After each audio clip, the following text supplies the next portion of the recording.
Masa nonton BOKP aja nggak boleh? Jadi coba berkualitas itu nggak seru banget ya.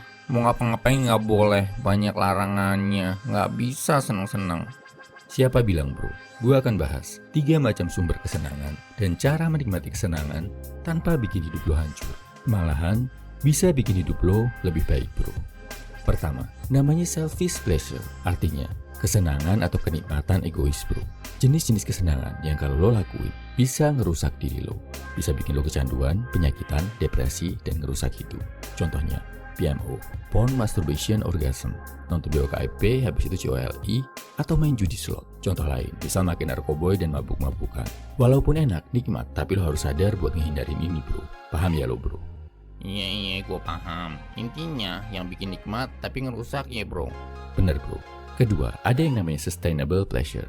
Ini adalah kesenangan yang aman dinikmati berkelanjutan. Fungsinya buat refreshing, healing, recharge, ngisi bensin, biar lo jadi semangat lagi. Contohnya kayak nonton film atau anime favorit lo, main game, dengerin musik biar bikin semangat atau baca komik. Tujuan lo ngelakuin ini emang cuma buat senang-senang bro. Tapi hati-hati, jenis kesenangan ini kalau berlebihan bisa juga jadi selfish pleasure atau kesenangan egois yang ngerusak.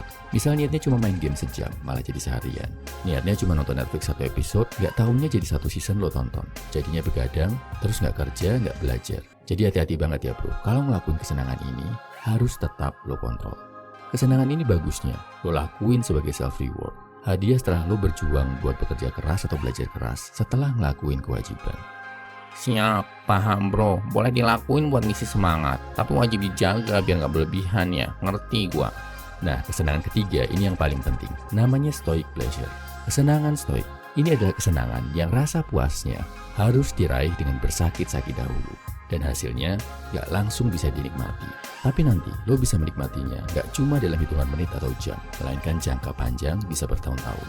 Misal lo olahraga, buat dapetin dopamin, rasa puasnya, lo perlu capek-capekan dulu gerakin badan. Badan lo bisa jadi sehat, bagus, juga nggak langsung terjadi setelah olahraga. Perlu waktu berbulan-bulan, tapi sekalinya lo bisa jadiin ini jadi lifestyle, punya badan bagus. Ini bisa lo nikmati sampai bertahun-tahun. Contoh lagi, misal belajar skill baru buat cari duit. Belajarnya sulit, mungkin perlu jatuh bangun. Pertamanya pasti juga nggak langsung bisa, tapi habis itu menghasilkan, lo bisa nikmati manisnya. Contoh lain stoic pleasure ini, kayak nulis jurnal, bikin karya, ngasah skill. Pokoknya yang ada hubungannya sama disiplin dan keluar dari zona nyaman. Awalnya sakit, bikin males, tapi kalau udah dilakuin, bisa juga ngasih lo hormon kesenangan. Plus gunanya bagus buat masa depan lo. Paham ya? Oke, gua paham bro.